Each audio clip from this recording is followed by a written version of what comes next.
Si živnostník alebo máš SRO a plánuješ riešiť hypotéku? Tak pozor na jednu veľmi dôležitú vec. Keďže sa blíži termín podania daňového priznania, poďme si ukázať, ako banky vôbec vyrátávajú príjem z podnikania. V prípade živnosti alebo SRO banky vedia príjem akceptovať buď z tržieb alebo zo zisku. Ak sa bavíme o tržbách, tak každá banka akceptuje trošku iné percento, najviac je to však okolo 55%.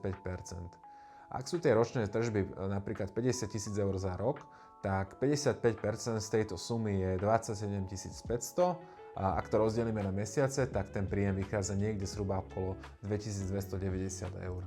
Pri takomto príjme maximálna hypotéka je 215 000 eur.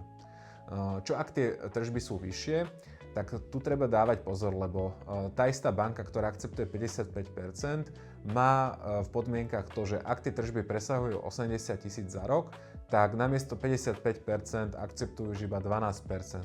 Čiže vyššie tržby nevždy znamenajú vyšší príjem pre banku. A preto je dôležité si prejsť možné varianty so svojím finančným sprostredkovateľom, ideálne ešte pred podaním daňového priznania, a aby ste potom zbytočne nenatrafili nejaké komplikácie a aby všetko prebiehalo podľa vašich predstav.